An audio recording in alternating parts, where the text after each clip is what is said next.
Assalamualaikum warahmatullahi wabarakatuh. Alhamdulillah, muslimin dan muslimat yang dirahmati Allah sekalian, terima kasih kerana memilih TV1 pada saat dan ketika ini. Seperti biasa, malam Jumaat hari ini 30 Oktober 2014 bersamaan 6 Muharram 1436 Hijri.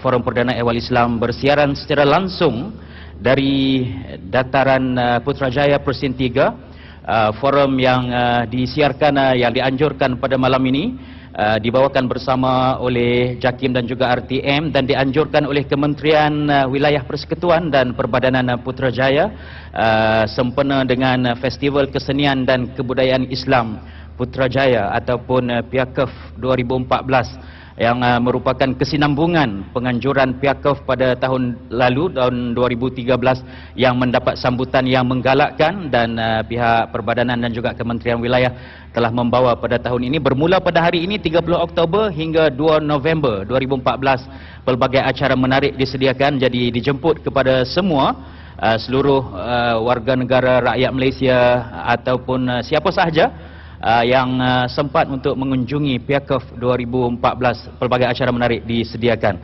Malam ini Forum Perdana Ehwal Islam yang dibawakan oleh JAKIM dan juga RTM dianjurkan oleh Kementerian Wilayah Persekutuan dan Perbadanan Putrajaya. Alhamdulillah, tetamu VIP kita turut hadir memeriah dan menjayakan forum kita pada malam ini. Dari jauh kelihatan yang berhormat Datuk Seri Tengku Adnan Tengku Mansur. Terima kasih Datuk Seri hadir, dan Datin Seri Angraini. Turut kelihatan Datuk Seri Ketua Setiausaha dan juga Tan Sri Datuk Seri Asih, Presiden Perbadanan Putrajaya, masing-masing hadir bersama dengan isteri, dan ramai lagi kelihatan di bawah khaimah sana. Alhamdulillah, cuaca mengizinkan kita pada malam ini. Tajuk yang kita pilih pada malam ini, Karya Cinta Teragung. Sudah pasti kita ingin menilai kedudukan karya yang dihasil, diciptakan oleh Allah Subhanahu wa taala, iaitulah agama Islam yang merupakan karya yang teragung, yang bukan sahaja sekadar agama, di dalamnya terkandung kebudayaan, di dalam terkandung kesenian, keindahan, kecantikan, kehalusan dan sebagainya. Maka itulah yang akan kita perkatakan pada malam ini bersama dengan dua panelis tidak asing lagi bagi Forum Perdana Ehwal Islam. Di tengah-tengah bajunya sama warna dengan cushion yang berbahagia Dr. Muhammad Izhar Arif Muhammad Qasim, Mensyarah Kanan Universiti Kebangsaan Malaysia. Assalamualaikum Doktor. Waalaikumsalam. Sihat malam ini? Ceria nampak? Nampaknya ceria lah. Sampin macam ada seni sikit. Tu ya. Ini Dr. Izhar Arif Muhammad Qasim. Di ujung sana panelis yang versatile daripada Pahang, yang berbahagia Ustaz Badli Shah Alauddin, Ketua Penolong Pengarah Bahagian Masjid dan Surau Jabatan Agama Islam Negeri Pahang. Ustaz, ya, soalan cepu mas. Ya. Pahang dengan Johor, Tok Gajah dengan JDT ni, agak-agak berapa keputusan ni final? 2-1 Kocik Bona, Ompet 1 Sonyo Melebar. Itu dia. Seni jawapannya. Jawapan yang penuh seni. Ustaz Badli Shah Alauddin, tuan-tuan dan puan-puan. Ya. Baik, kalau kita memperkatakan tentang tajuk perbincangan kita, Karya Cinta Teragung, yang dipilih oleh pihak penganjur untuk kita bincangkan sempena dengan Festival Kesenian dan Kebudayaan Islam Putrajaya PIAKEF ini. Dan Islam itu, saya nak tanya pada Dr. Izhar, kita lihat Islam itulah merupakan suatu agama yang penuh dengan kesenian, yang kita perlu mengkaji. Wahyu yang diturunkan oleh Allah SWT dalam bentuk Al-Quran adalah merupakan satu bentuk kesenian yang khazanah, yang perlu kita kupas, yang perlu kita huraikan. Mungkin sebagai mukadimahnya Doktor mungkin boleh mengupas tentang fitrah Allah Subhanahu wa taala menjadikan agamanya yang murni, menjadikan umat yang hidup atas muka bumi juga seni, dan bagaimanakah Islam melihat kesenian itu sendiri dalam jiwa diri makhluknya. Silakan Doktor. Okey, bismillahirrahmanirrahim. Alhamdulillah wassalatu wassalamu ala Rasulillah wa ala alihi wa sahbihi wa man walah. Rabbi syrah li sadri wa yassir li amri wahlul 'uqdatam min lisani yafqahu qawli, amma ba'd. Yang saya hormati sahabat moderator Ustaz Zakaria, sahabat panel Ustaz Badli, muslimin, muslimat, para penonton yang dirahmati Allah Subhanahu wa taala. Berhubung tentang seni dalam Islam, tak dapat tidak kita akan lihat kepada definisi yang telah diberikan oleh para ulama. Para ulama antaranya Al-Ghazali. Imam Al-Ghazali sendiri menjelaskan yang dimaksud dengan al-fan iaitu setiap perkara yang cantik, setiap perkara yang baik, setiap perkara yang memberi manfaat kepada orang yang melihat, orang yang mendengar dan seumpamanya. Jadi ini merupakan salah satu daripada fitrah yang Allah Subhanahu wa taala bagikan kepada manusia. Apabila kita lihat kepada firman Allah dalam Al-Quran yang Allah sebut dalam surah Ar-Rum ayat 30, fa'aqim wajhaka lid-dini hanifa fitratallahi allati fataran nasa 'alaiha la tabdila li khalqillah. Dalam ayat ini nak memperjelaskan kepada kita bahawa manusia yang Allah jadikan dekat dunia ni, dia mempunyai fitrah yang pelbagai. Manusia ini Allah tak jadikan dia macam tu je, tidak. Allah jadikan macam-macam nikmat yang ada dalam jiwa manusia. Itu pun dinamakan sebagai sebahagian daripada kesenian. Yang mana kalau kita lihat fitrah manusia ni terbahagi kepada 4, kata Imam Al-Ghazali. Pertama, fitratun fil aqidah. Nak memberitahu bahawa manusia ni, tuan-tuan perempuan, para penonton yang dikasihi sekalian, manusia bila dilahirkan bayi itu sampai dia balik, akidah dia sangat jelas iaitu menyembah Allah Subhanahu wa taala. Maksudnya dia tahu Allah itu satu. Aqidatun iaitu fitrah fil aqidah. Cuma ibu bapa lah yang mengubah agama mereka. Ini berdasarkan kepada hadis Nabi SAW, fa abawahu yuhawidanihi aw yunasiranihi. Ibu bapa yang akan mengubah anak itu sama ada menjadi Nasrani ataupun Yahudi dan sebagainya. Kalau jadi orang beragama Islam, maka dia akan jadi orang yang mempunyai agama Islam yang baik. Yang kedua, mempunyai fitratun fil ghadab, fitratun fil huzun. Iaitu salah satu daripadanya manusia ini mempunyai perasaan ataupun fitrah marah. Marah ini akan ada dalam diri manusia. Setiap orang akan marah, Nabi akan marah, tapi marah Nabi itu bertepatan dengan syariat Allah Subhanahu wa taala. Nabi takkan marah ikut sedak dia. Nabi akan marah bila orang melakukan perkara bercanggah dengan sunnah Nabi, bercanggah dengan arahan Allah Subhanahu wa taala. Yang ketiga, ini yang berkaitan dengan topik kita iaitu kesenian yang membawa kepada kegembiraan. Yang itu fitratun fil farah. Kegembiraan dalam fitrah dalam kegembiraan. Ini juga menunjukkan bahawa tuan-tuan perempuan, ya, para penonton yang dikasihi sekalian, manusia ni boleh berhibur. Tak salah kalau kita nak berhibur. Ada orang dia minat ni Ustaz Bat, dia minat untuk orang kata apa, melukis. Dia melukis. Islam tidak melarang untuk kita melukis, tetapi lukisan itu biarlah mengikut syarak. Ada orang kalau katakan dia nak melukis gambar wanita telanjang sebagai contoh, maka hukumnya haram. Sebab apa? Tak boleh dilihat ataupun menonjolkan gambar-gambar yang menunjukkan aurat. Tetapi kalau dia nak melukis gambar Putrajaya sebagai contoh, gambar bangunan perbadanan Putrajaya cantik, dia nak lukis, apa salahnya tuan-tuan? Sebab itu akan menyebabkan dia gembira.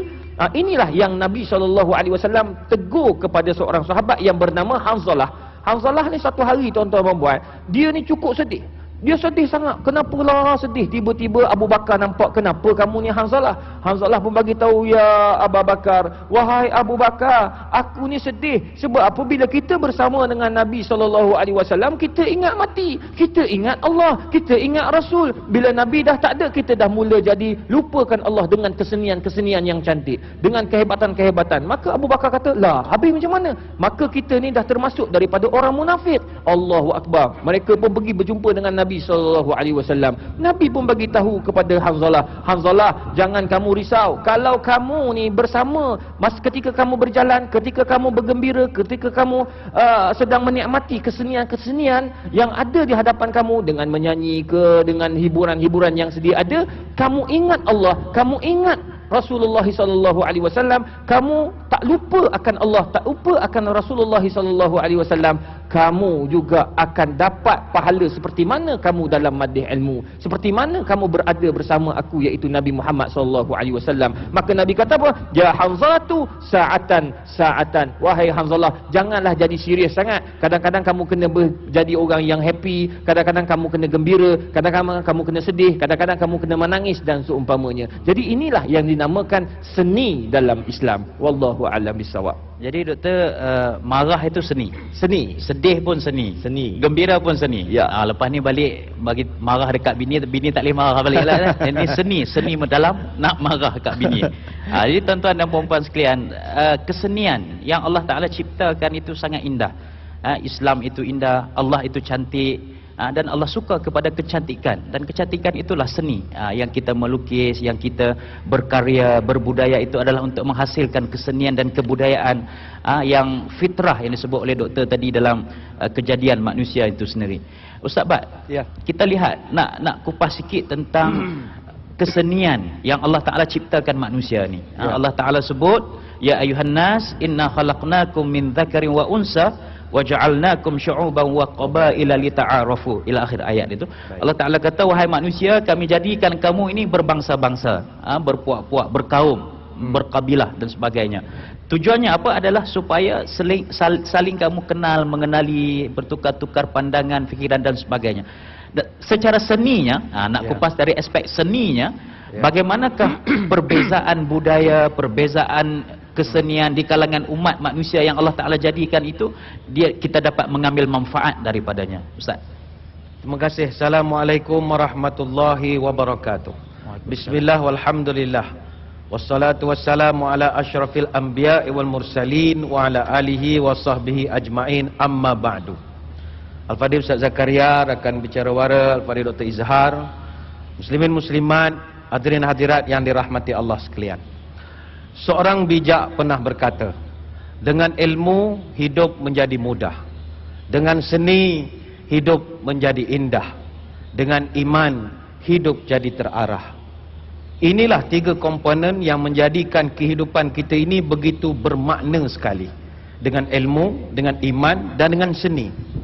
Seni seperti yang kita maklum, dia satu benda yang bersifat abstrak, yang boleh kita pandang, boleh kita dengar, boleh kita sentuh, tetapi bukan dengan sekadar panca indera biasa, tapi disentuh dengan jiwa.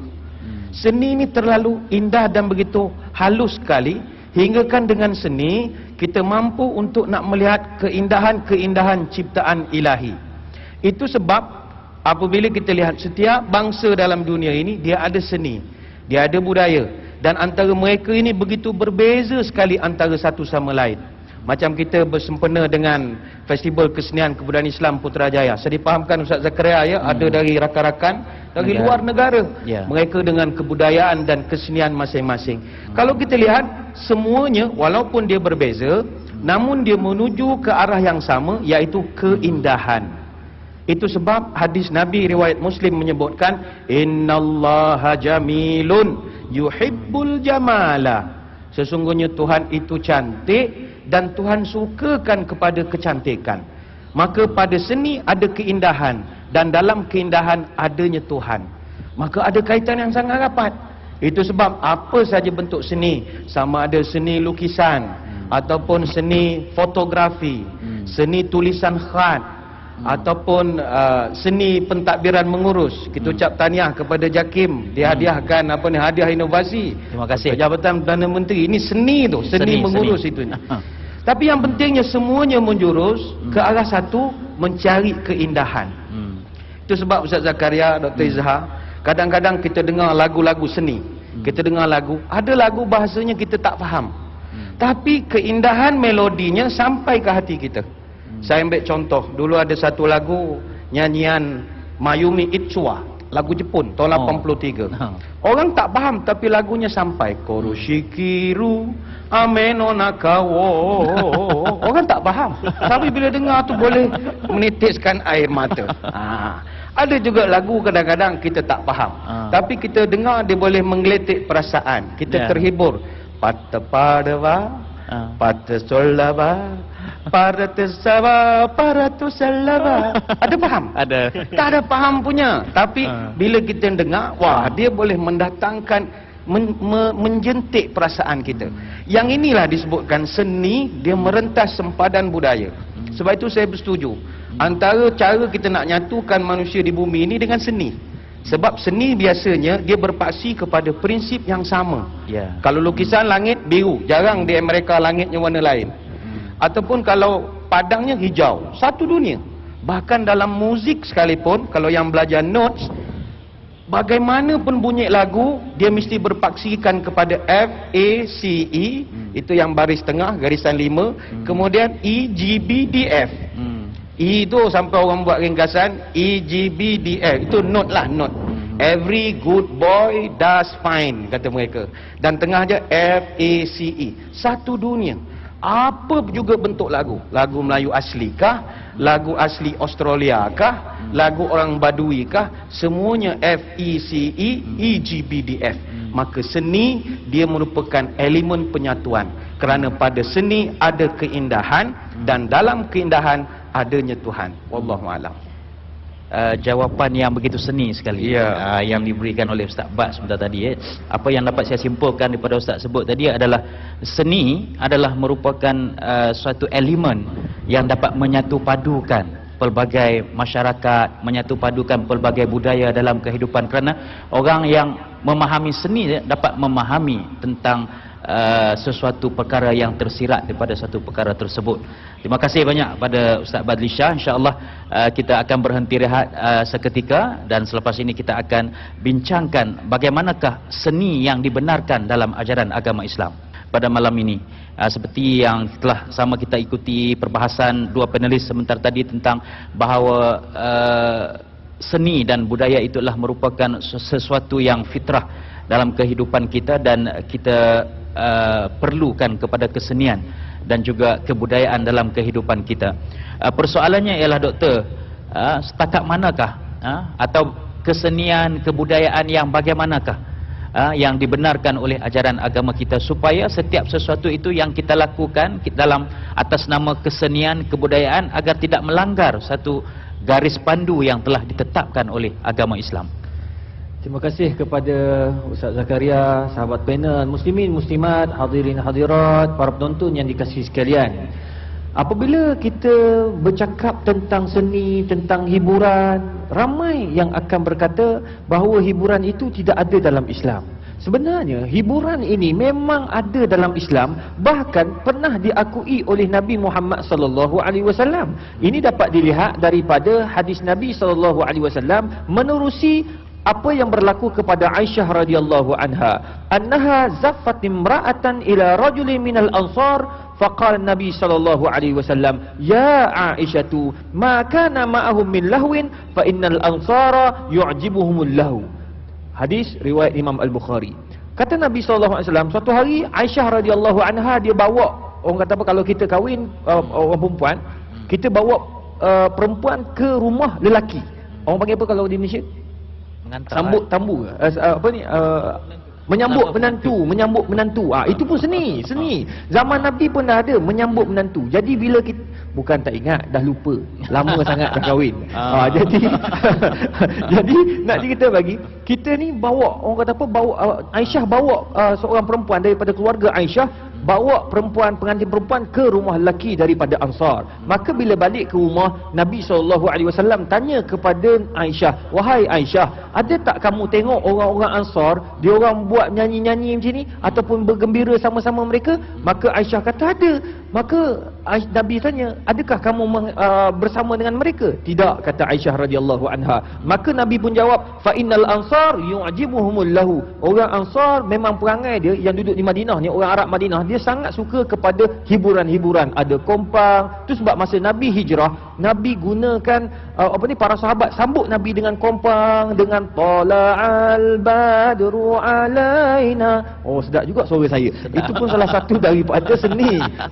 Gitu. Jadi nak cerita bagi dia orang macam-macam seni. Nabi tak ada pula kata astagfirullahalazim, jangan nyanyi haram. Tidak ada. Jadi dalam hal ini para ulama, antaranya Dr. Yusuf Al-Qardawi, antaranya Dr. Wahab Zuhaili, antaranya Syekh Abdul Karim Zaidan, ramai lagi para ulama kontemporari mengatakan hiburan itu dibenarkan oleh syarak. Namun mesti ada beberapa syarat yang perlu kita patuhi. Pertama, tuan-tuan perempuan, para penonton yang dikasihi sekalian, pertama, pastikan hiburan yang kita nak nak anjurkan itu tidak ada sumber-sumber ataupun unsur-unsur maksiat. Jangan dalam maddi hiburan itu ada arak, jangan ada dalam maddi hiburan itu ada wanita-wanita yang bersedudukan dengan lelaki perempuan. Nauzubillah, itu tidak boleh tuan-tuan perempuan, sebab itu bercanggah dengan syarak. Jangan ada dalam lirik lagu, ya, ada perkataan-perkataan syatam. Syatam ni dalam bahasa Arab iaitu menghina. Tak boleh menghina orang, mencaci, memburukkan orang. Nauzubillah, itu semua perkataan-perkataan yang tidak boleh digunakan dalam lirik lagu. Yang keempat, pastikan tidak ada sifat takbur dalam kesenian. Sebagai contoh, kalau Dr. Yusuf Al-Qardawi dia tulis dalam buku Al-Halal wal-Haram fil Islam, dia sebut dalam tu antara perkara yang boleh menyebabkan seseorang yang melukis itu menjadi haram apabila dia lukis pokok. Sebagai contoh, lukis pokok tidak salah. Hampir semua para ulama mengatakan tidak salah kita melukis gambar-gambar makhluk Allah yang tidak bernyawa. Tapi yang bernyawa ada khilaf. Tapi kalau kata buat pokok, kita lukis pokok pokok durian sebagai contoh. Lukis pokok durian. Kita pun tengok letak gambar gambar kita yang kita lukis dan tengok pokok durian.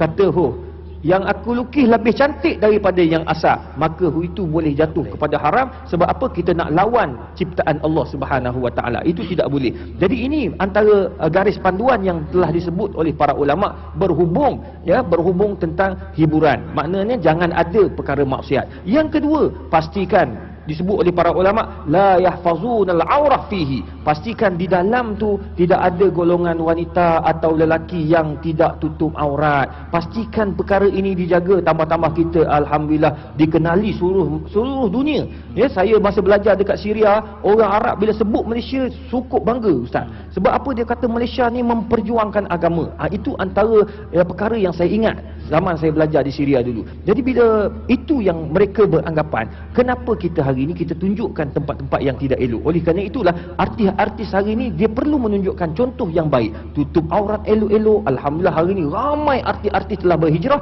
dan telah pakai tudung dan sebagainya, nak menunjukkan bahawa mereka sekarang ini nak pembaharuan dalam seni mengikut syariat Allah Subhanahu Wa Taala. Wallahu a'lam bissawab. Artinya doktor, ya, bahawa dalam Islam itu kesenian yang dibenarkan itu begitu indah. Zaman Nabi SAW pun sudah ada nasyid, selawat, selawat perdana, barangkali selawat perdana begitulah kan. Betul.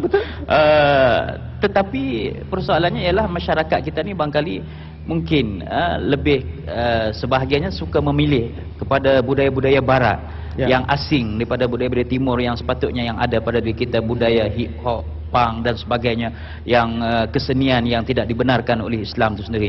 Tapi doktor dah sebut tadi tentang artis-artis berhijrah, kan, muzik, seni-seni yang sudah membawa kepada nilai-nilai Islam yang baik itu. Mungkin Ustaz Badli Shah nak melihat daripada nilai mengapakah kita melihat masyarakat kita sekarang ni sudah mula memilih muzik ataupun kesenian yang dibenarkan oleh Islam. Artis-artis pun sudah mula nak berhijrah dan sebagainya. Mungkin Ustaz Bad nak bagi pandangan sikit. Terima kasih.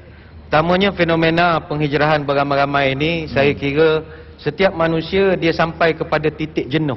Dia dah puas dengan kehidupan, akhirnya dia akan balik semula kepada fitrah asal. Sama juga masyarakat, dah terlampau banyak sangat hiburan, dia dah sampai titik puas, dia nak balik semula kepada hiburan yang bersifat dalaman ini.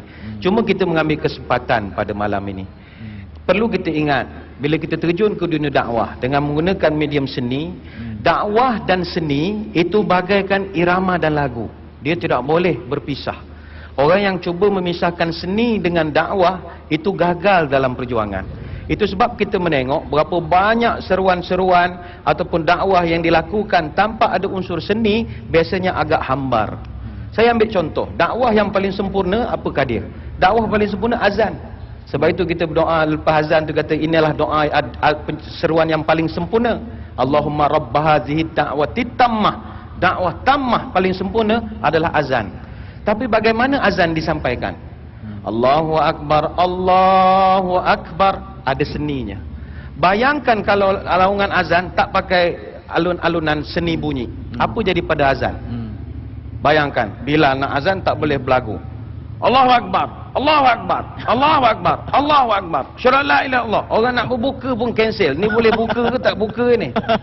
Tapi dulu Ustaz Zakaria jadi ke masa Jakim lambat turun allowance Bilal dulu kan. 3 bulan orang azan semua garang. Allahu Akbar, Allahu Akbar. Dapat allowance tu terus Allahu Akbar. Bunyi Piramli lah. Suka betul. Jakim kena banyak sikit. Kena tambah lagi lah sambil-sambil bukan. Sebab itu hadirin hadirat sekalian, ulama dahulu kala, khususnya ulama kita di Nusantara, mereka gunakan segala bentuk medium seni untuk berdakwah. Seni bukan maksud nyanyian saja, seni berkata-kata, seni penulisan, seni berbahasa, seni lagu. Saya ambil contoh Sunan Kalijogo tahun 1400 memperkenalkan kita satu makanan yang sampai sekarang kita makan, yang begitu halus sekali seni pembuatannya. Makanan tersebut namanya ketupat. Ketupat ini seni. Nama asal ketupat Sunan Kalijogo letak namanya Kiblat Papat Lemo Pancer. Itu asal usul dia. Maknanya dia ada 4 arah mata angin, satu menuju pada Allah. Sebab itu ketupat 4 penjuru. Kemudian ketupat ini dia suruh masak digunakan daun janur. Janur ni bahasa Arab yang dijawakan Ja'an Nur, cahaya dari Allah.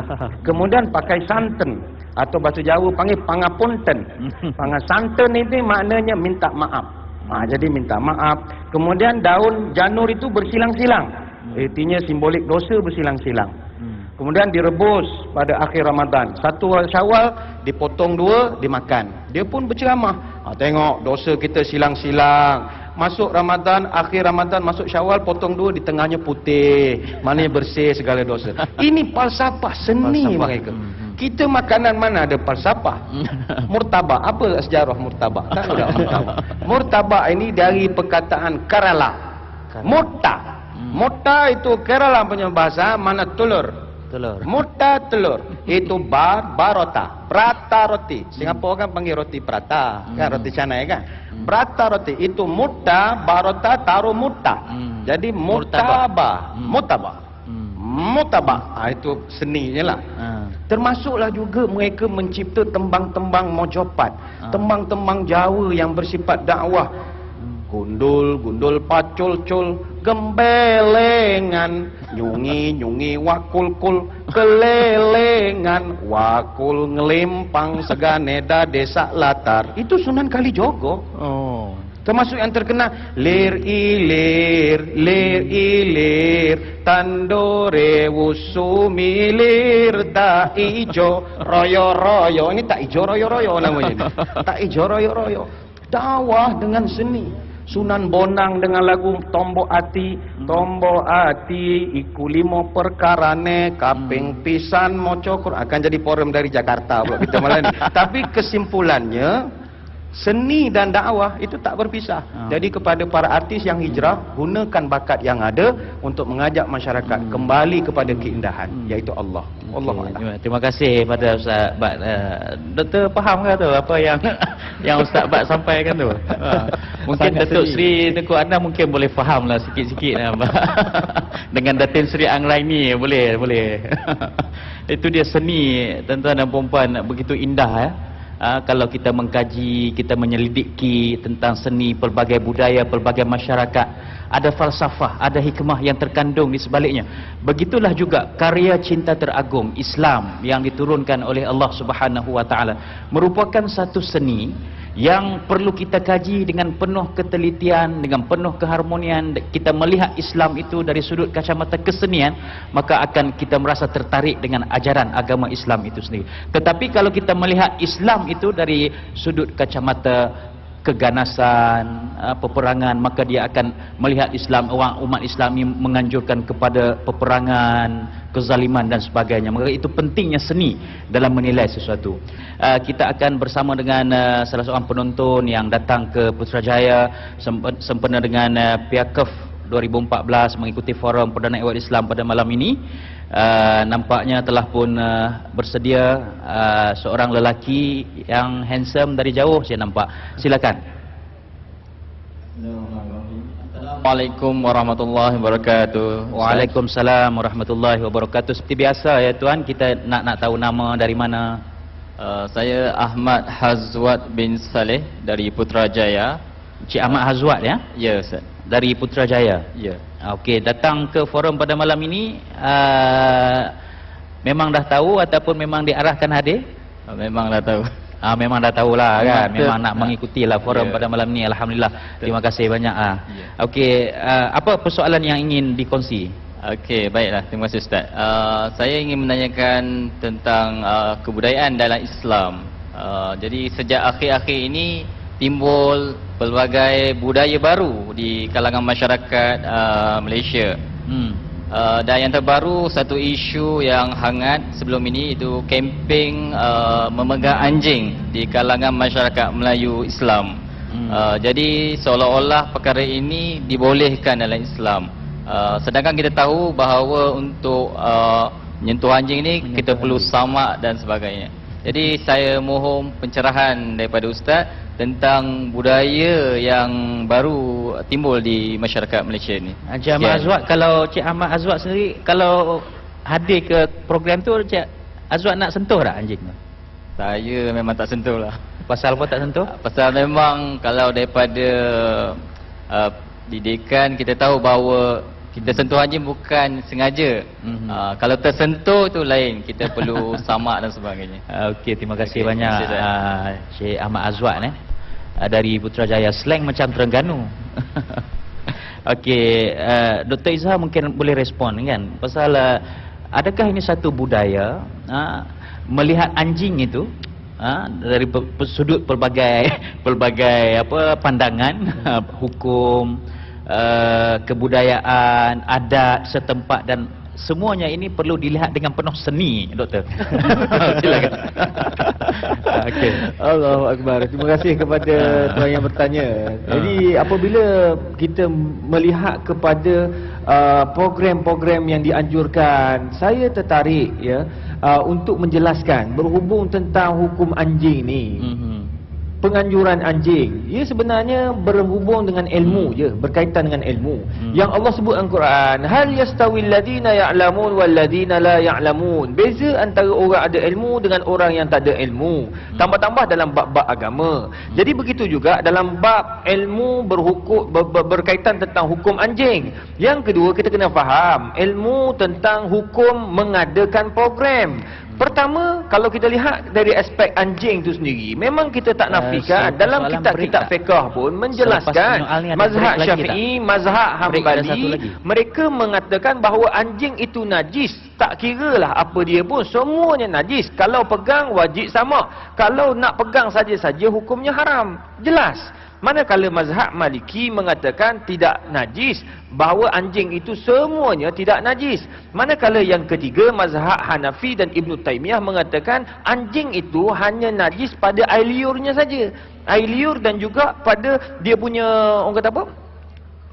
Gigi dan sebagainya, itu je yang najis. Manakala yang lain tidak najis. Okeylah, kita faham hukum tu. Hukum kita tak nak bincang sebab apa? Pandangan ulama pelbagai. Setiap mereka menggunakan dalil yang sama, iaitu apabila anjing jilat kita punya mangkuk, maka fagsiluhu sab'an, basuhlah 7 kali, dan kita tambah pula dengan samak sekali, maka jadi 8 kali. Daripada dalil yang sama menjadi 3 mazhab. Kita tak nak bincang yang itu, dan kita faham bahawa kita di Malaysia pakai mazhab Syafi'i. Mazhab Syafi'i mengatakan pegang anjing dengan sengaja hukumnya haram. Kecuali kita nak gunakan untuk jaga rumah, kita nak gunakan untuk jaga kawasan, kita nak jaga kebun, nak pergi memburu dan sebagainya, itu dibenarkan. Dan kita kalau pegang pun kita kena samak kalau tangan kita basah. Ini disebut dalam mazhab Syafi'i. Jadi kita ikut satu. Yang kedua, di sinilah saya tertarik dengan fatwa ataupun dengan pandangan yang dinyatakan oleh Mufti Wilayah Persekutuan Sahibus Samah Dr. Zulkifli Al-Bakri, bahawa penganjur-penganjur kalau boleh nak buat apa saja program, rancangan, rujuk dulu para ulama. Maknanya Allah dah bagi tahu, fasalu ahla zikri in kuntum la ta'lamun. Tanya dulu sebelum tanya para ulama sebelum kamu buat sesuatu. Jadi sekarang ni kalau kita nak buat peluk anjing dan sebagainya, saya rasa tak sesuai sebab al-adah muhkamah. Adat boleh menjadi hukum untuk tempat-tempat tertentu. Jadi kalau kita kat Malaysia, kita tak guna, kita tak, orang kata apa, tak peluk anjing, kita tak cium anjing, kita tak selfie dengan anjing. Daripada selfie dengan anjing, baik selfie dengan mak kita. Duk pelik, duk sibuk kita nak selfie dengan anjing ni, tak payahlah. Jadi nak cerita bagi, buatlah sesuatu biar ikut syariat, ikut apa yang disebut oleh para ulama. Bahkan kita mempunyai mufti yang ramai. Rujuk mufti-mufti, barulah kita akan selamat daripada segala program-program yang bercanggah dengan syariat dan juga adat kita di Malaysia, insya-Allah. Okey. Maksudnya doktor, ialah dari segi seni kasih kepada haiwan itu satu hal kan? Satu hal. Satu hal, tetapi dari segi hukum fiqah tu kena faham jugalah. Dan dari aspek kebudayaan, uruf masyarakat setempat, sensitiviti, boleh menimbulkan kegusaran, percanggahan pendapat yang begitu banyak, itu yang perlu kita tangani dengan berkesan. Okey, terima kasih pada Cik Ahmad Azwad. Mudah-mudahan jelas dengan jawapan yang diberikan oleh doktor tadi. Kita terima satu lagi pandangan atau persoalan dari penonton yang ada di dataran Putrajaya. Assalamualaikum. Assalamualaikum. Yang bahagia Ustaz. Waalaikumsalam. Kat mana saya tak apa nampak? Oh ya. Ya, silakan. Siapa nama? Saya Nurul Farhana binti Abdullah. Nurul Farhana binti Abdullah. Ya, dari Putrajaya. Dari Putrajaya. Ingatkan dari China tu. Okey, maafkan saya, silakan. Saya hanya ingin mendapat kepastian daripada ahli-ahli panel tentang budaya fashion berpakaian di kalangan umat Islam pada hari ini. Ya. Ustaz, saya dapati banyak umat Islam pada hari ini berpakaian bermacam-macam jenis fashion. Ya. Yang kadang-kala didapati Macam-macam tidak mengikut budaya dan ciri-ciri identiti umat Islam yang sepatutnya. Okey. Persoalan saya di sini, bolehkah kita berfashion dan bagaimanakah fashion umat Islam yang dibenarkan dan sepatutnya kita tonjolkan sebagai contoh yang baik. Baik. Terima kasih Ustaz. Baik, terima kasih pada Puan Nurul Farhana binti Abdullah ya. Tentang fashion Ustaz. Bagaimana fashion yang seharusnya yang mencerminkan seni masyarakat Islam itu. Baik, terima kasih kepada saudari yang bertanya. Sebelum jawab, nak respon ni pasal Ustaz Dr. Izzah punya jawapan tadi. Ni sebab anjing. Tadi kita dah sebut dah, hukum anjing tu adalah najis. Jadi benda najis ni tak ada sebab nak pegang. Sebagai contoh, kalau ada buat program, jom kita sentuh tahi kucing. Nak pergi atau tidak?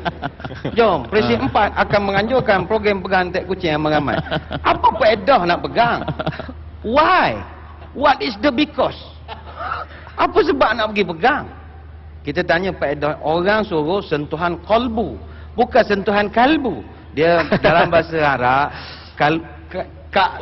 kalbun tu makna anjing. Qalbu hati. Orang suruh sentuhan qalbu, bukan sentuhan kalbu. Ini salah kitab lah ni. Jadi begitu tu. Baik kepada soalan tentang fashion. Memang kalau kita melihat orang berfashion sekarang macam-macam.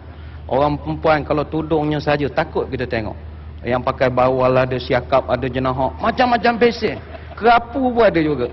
Jadi sekarang timbul pertanyaan. Orang laki-laki pakai baju Melayu, tak pakai jubah. Oh ini dia kata tak ikut fashion agama aja. Macam manakah kita nak menyelesaikan isu ini? Saudara-saudari sekalian, ada satu kitab bertajuk Usulul Fiqh, tulisan Syekh Muhammad Al-Hadari. Dia ulaskan tentang sunnah-sunnah Nabi di dalam itu. Kata dia sunnah Nabi ni ada 3.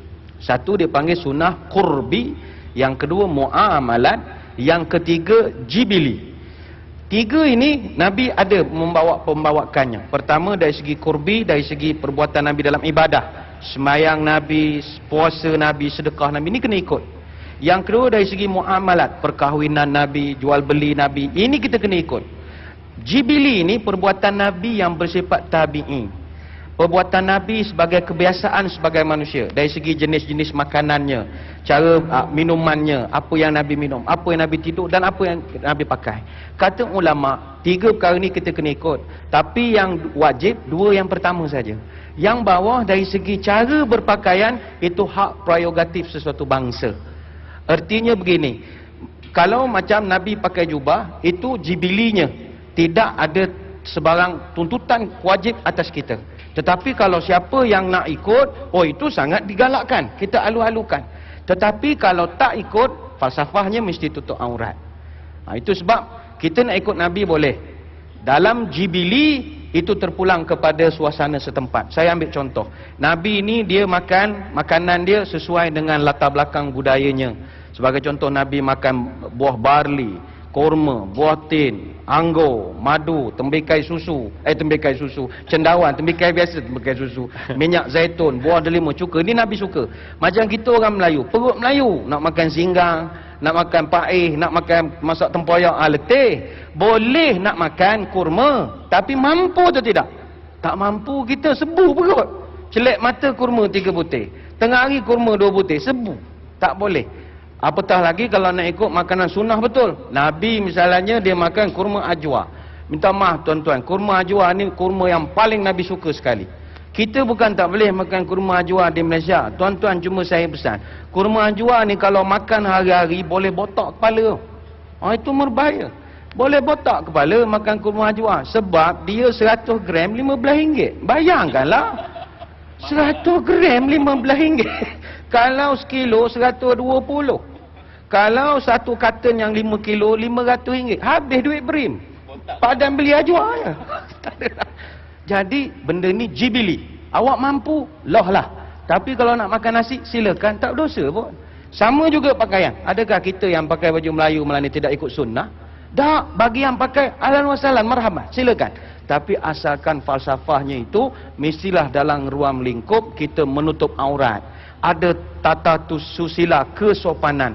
Jadi dengan kita memahami bahawa orang Cina dia ada cheongsam dia atau baju style macam sifu dia, teruskan. Dia nak pergi sembahyang Jumaat pakai itu pun tak apa.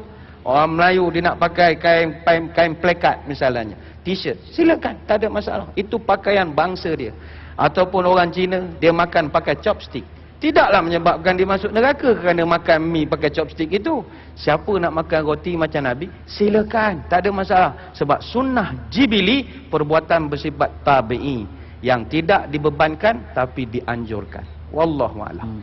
Tapi ada orang kata kalau sembahyang pakai sampin tak sah, betul ke Ustaz? Apa sebab? Sebab apa? Pasal dia pakai sampin saja. Baju dengan seluar. Minta maaf. Akhirnya doktor, tentang tajuk yang kita bincang tentang seni dan budaya ini, apa yang dapat kita fahamkan daripada perbincangan awal kita bahawa seni dan budaya itu dibenarkan dalam ajaran agama kita, agama Islam. Tetapi kita perlu bersederhana. Tidak boleh melampau, tidak boleh taksub, tidak boleh bercampur dan sebagainya itu.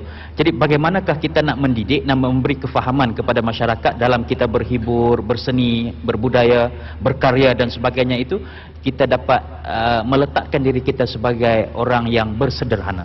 Okey. Terima kasih kepada sahabat moderator, sahabat panel, muslimin muslimat, para penonton yang dikasihi sekalian. Allah Subhanahu wa taala sebut dalam permasalahan ini yang mana Allah kata wa kadzalika ja'alnakum ummatan wasata litakunu syuhada'a 'alan nas. Al-ayah. Allah Subhanahu wa taala bagi tahu kepada kita, wa kadzalika ja'alnakum, begitulah kami menjadikan kamu wahai manusia, wahai Muhammad, satu kumpulan yang mempunyai sifat wasati, iaitu mempunyai manhaj wasati, metodologi, tinggi sangat bahasa saya ni, iaitu menggunakan, orang kata apa, bersederhana dalam banyak perkara. Kita nak berhibur, silakanlah tuan-tuan perempuan, pagi-pagi nak berjoging, itu juga dipanggil seni dalam menjaga kesihatan. Kita nak, orang kata apa, sekali-sekala kita nak berkaraoke dengan isteri kita, silakan, tak salah. Tapi jangan masa time orang tengah azan, masjid besi tengah azan, masjid Putrajaya tengah azan, kita duduk sound sound check.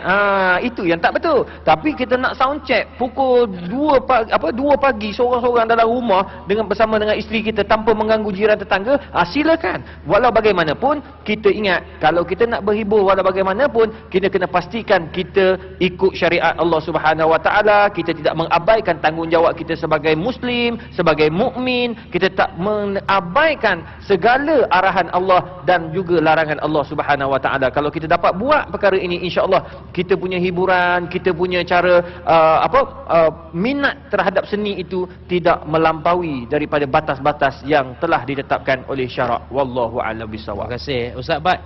Akhirnya bagaimana dalam kita berkarya, dalam kita berseni dan berbudaya, ia dapat mengikat kasih dan sayang kita kepada pencipta karya teragung ini, iaitu Allah Subhanahu Wa Taala. Hadirin hadirat muslimin muslimat sekalian, seni yang diikat oleh cinta antara pencipta, khalik dan juga makhluknya akan melahirkan perasaan penuh syahdu di dalam jiwa. Seni yang diikat dengan cinta kepada penciptanya mampu menjadi kita berjalan tidak melendan, melangkah tidak melapah, sepadan amal dengan iman, sepadan ilmu dengan kelakuan, sepadan lidah dengan perbuatan, sepadan takah dengan pakaian, sepadan tokoh dengan bawaan. Ingatlah, Allah suka kepada indah dan Tuhan itu indah, dan pada seni itu sendiri ada keindahan. Maka setiap kali kita melakukan aktiviti seni, ingatlah kita melakukan aktiviti yang pada gilirannya menuju ke arah yang serba indah, iaitu Allah Subhanahu Wa Taala. Buat akhirnya Ustaz Zakaria, saya juga mengambil kesempatan kepada rakan-rakan kita yang akan menonton perlawanan akhir pada hari Sabtu ini, jangan bergaduh, jangan kelahi. Kita semua orang Islam. Betul. Johor, Pahang, negeri bersaudara. Mas kahwin pun sama, RM22.50. Sama. Ya, semua sama. Jadi hogoh Pahang hogoh, tengok bola jangan bergocoh, jangan bergaduh, dan kalau kalah jangan rebah, kalau menang jangan megah. Kerana kita matlamat paling utama adalah persaudaraan Islam, dan kita semua nak bawa kita ini sampai kepada keredaan Allah Subhanahu Wa Taala. Wallahu a'lam. Terima kasih kepada